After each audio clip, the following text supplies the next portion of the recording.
Bisa kebayang nggak sih orang lagi trauma ya dan kayaknya udah nggak pengen banget ketemu sama SAM, korbannya disuruh keluar dan yang paling menyedihkan adalah disuruh minta maaf dan cium tangan. Waduh, kebayang nggak tuh korbannya disuruh ketemu sama Pak Misri, minta maaf cium tangan. Kenapa? Oh iya, ini perut tapi agak-agak ke situ sih memang. Saya berterima kasih kepada semua yang telah memberi dukungan terhadap channel ini melalui Kris. Semoga Allah Subhanahu wa taala membalas dengan rezeki yang lebih besar lagi. Semoga menjadi pahala jariah bagi siapapun yang ingin berpartisipasi agar channel ini berkembang lebih besar, bertahan lebih lama, memberikan edukasi-edukasi di sosial media. Silakan scan Kris yang ada di layar. Assalamualaikum warahmatullahi wabarakatuh. Lanjut lagi nih ya, kita akan membahas Pak Ahmad Misri gitu ya. Kita nggak usah panggil Syekh lagi nih, karena banyak juga yang protes di kolom komentar kok masih dipanggil Syekh gitu, padahal kelakuannya udah kelihatan seperti itu. Oke, kita panggil Pak Misri aja lah ya. Sebelumnya sempat terdengar kabar bahwa Pak Misri ini ditangkap oleh kepolisian Mesir. Tapi kini ada kabar baru lagi bahwa Pak Misri telah dibebaskan oleh polisi Mesir. Sekitar hanya 1 hari doang penahanannya. Ya entah apa yang terjadi ya, saya juga nggak paham. Mungkin dia dapat perlindungan atau apa, saya juga nggak paham itu. Yang jelas kalau di Indonesia dia sudah ditetapkan sebagai tersangka dan bukti-buktinya sudah sangat jelas, korbannya juga jelas adanya. Tapi memang sih ya, kebanyakan orang yang bermasalah hukum di Indonesia kalau lari ke luar negeri itu ya dia bisa aman di luar negeri. Bahkan para koruptor masih ada yang berkeliaran di luar negeri dan sampai sekarang masih belum bisa ditahan. Jadi kalau menurut keyakinan saya, Pak Misri ini mungkin ke depan akan aman-aman aja hidupnya selama dia tinggal di Mesir, tidak pulang ke Indonesia. Saat ini yang jadi perbincangan di sosial media, khususnya di TikTok, yaitu video ketika Irfan Hakim itu diruqyah oleh Pak Misri. Dan di sini juga kelihatan ada Soimah gitu ya, sama-sama artis tuh. Banyak netizen yang salah fokus saat Irfan Hakim itu diraba. Ya, diraba oleh Pak Misri. Coba kita lihat dulu aja videonya ya. Coba kita putarkan nih seperti apa sih raba-raba. Hah? Kenapa? Bismillahirrahmanirrahim. Sini. Nah, buka mulutnya. Buka mulutnya. Bismillah. Buka mulutnya. Nah, telan. Bismillah. Coba buka mulutnya ke atas. Coba di mana? Telan aja. Bismillahirrahmanirrahim. A'udzu bikalimatil hitam. Kullu syaitan hammu kullu ainam Allahumma rabban nas. Adzibul ba'si wa anta syafi la shifa la ismu suqama. Bismillahirrahmanirrahim. Ada plastik. Bismillah.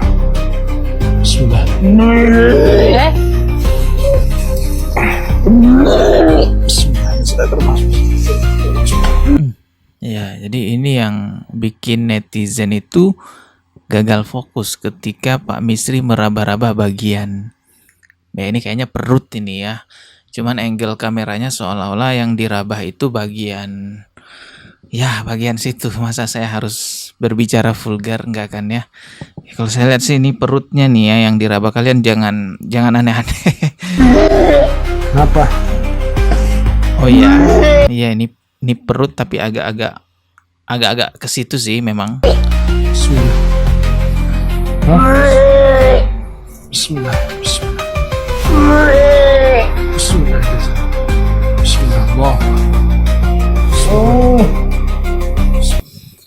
Ya di kolom komentar banyak yang ketawa juga sih ngelihat video ini. Ada yang berkomentar Soimah dalam hati, iki opo jane.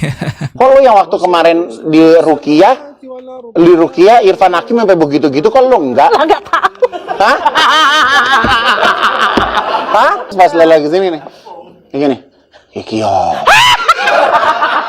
Pada umumnya reaksi orang yang diruqyah itu kesurupan atau enggak ya muntah-muntah. Sebagian orang seperti itu, enggak semuanya ya. Nah, pada saat seseorang diruqyah lalu muntah-muntah, praktisi ruqyahnya memang biasanya itu membantu pasien tersebut untuk memuntahkan hal tersebut. Ya, bisa dipegang perutnya selama bukan lawan jenis ya, atau bisa dipegang pundaknya. Saya pernah lihat tayangan Ustadz Faizar ya juga begitu, ya diraba perutnya untuk berusaha membantu pasiennya memuntahkan hal tersebut. Jadi apa yang dilakukan oleh Pak Misri di sini ya bersama Pak Irfan Hakim ya bisa kita bilang wajar-wajar aja lah ya, selama memang yang diraba atau yang dipegang-pegang ini ya perut, bagian perut ya, bukan bagian anunya ya.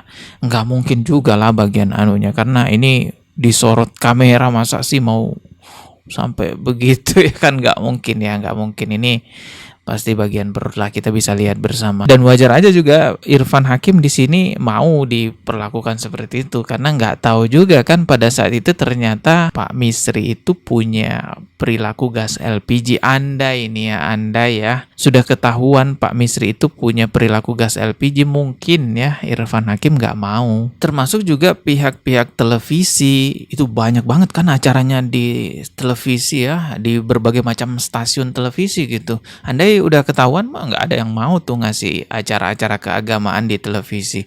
Termasuk juga Mas Heri Pras nggak akan mau ngundang podcast kalau udah ketahuan seperti itu. Nah, yang makanya yang jadi masalah juga kenapa didiamkan pada saat 2022 sudah disidang semuanya, hanya dibiarkan minta maaf gitu saja dan sudah kelar.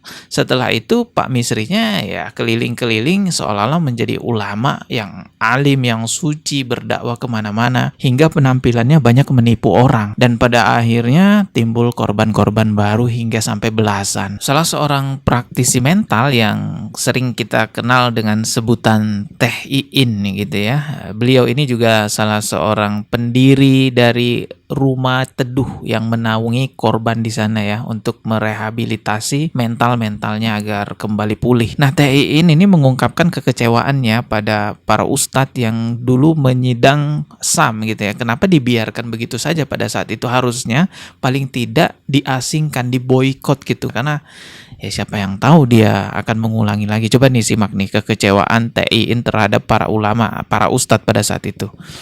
Jadi yang paling nggak masuk akal adalah kejadian ketika, jadi ini satu ruangan yang isinya Ustadz dan si SAM gitu ya. Korban itu kita sembunyiin di belakang bareng sama tim rumah teduh. Oke. Terus yang paling sedih adalah memang korbannya disuruh keluar. Nggak bisa kebayang nggak sih, orang lagi trauma ya dan kayaknya udah nggak pengen banget ketemu sama SAM. Korbannya disuruh keluar dan yang paling menyedihkan adalah disuruh minta maaf dan cium tangan. Waduh, kebayang nggak tuh, korbannya disuruh ketemu sama Pak Misri, minta maaf, cium tangan. Karena Pak Misri sudah ngaku salah dan minta maaf gitu. Jadi korbannya juga ya minta maaf, cium tangan. Gimana nih, astagfirullah. Itu tahu nggak sih, salah satu korbannya tuh lari keluar. Wajar. Sampai lagi balik di tempat itu mukulin tembok. Iyalah. Itu marah banget itu korban. Yang terjadi itu bukan diselesaikan sampai tuntas, korbannya benar-benar ditangani dengan benar, tapi kayak udah ya lupain aja ya, gitu. Salaman aja ya, maaf-maafan aja, kita sama-sama tobat aja gitu. Seolah-olah udah selesai aja gitu. Padahal kan kita paham luka akibat trauma kekerasan itu nggak berhenti cuma setahun 2 tahun. Aduh, astagfirullah. Ini kecerobohan ya. Ini semua adalah kecerobohan awal. Yang kenapa udah tahu begini masih dibiarkan. Padahal dalam hukuman Islam bagi orang-orang seperti itu, suruh loncat tuh dari ketinggian. Ibnu Abbas berkata, hukumannya orang yang melakukan homoseksual dan lesbian adalah dipilih tempat tertinggi di negeri itu, bangunan tertinggi. Kalau kita di Sudirman, mana bangunan tertinggi itu? Naikin paling atas, lempar, dorong, sudah itu pun ditunggu dengan batu, dirajam dengan batu. Bayangkan beratnya hukumannya dalam Islam. Ini harus jadi pelajaran penting ya. Kalau memang ada seorang yang ulama gitu ya, tahfiz Quran, oh ya pokoknya alim banget lah. Tapi kalau memang ketahuan melakukan gas LPG, ya dihukum, jangan diulur-ulur, jangan karena wah dia syekh, dia sudah minta maaf, nggak bisa, harus dihukum, kasihan korbannya. Dan pada akhirnya karena dibiarkan begitu saja, ya nambahkan korbannya. Saya justru takut mungkin masih ada sam-sam lain yang disembunyikan karena alasan-alasan tertentu, nggak dipublish itu kasusnya. Ya, karena kita lihat ada beberapa pendakwa yang kelihatan juga ngelambai. Ya, astagfirullahaladzim. Dan jadi pertanyaan juga ya, kenapa Sam tiba-tiba itu dibuka kartunya? Apakah karena Sam udah berubah manhaj atau berubah golongan? Wallahu a'lam. Semua orang yang bersalah mestinya dihukum. Tidak perlu melihat dia manhajnya apa, dia golongannya siapa, Salafi, Asy'ariyah kah, apakah. Enggak ngelihat kayak begitu. Ya salah ya dihukum. Semoga ini menjadi pembelajaran besar kepada kita semua, setidaknya menambah kehati-hatian terhadap perilaku gas LPG. Kita ketemu lagi di video berikutnya. Subscribe. Wassalamualaikum warahmatullahi wabarakatuh.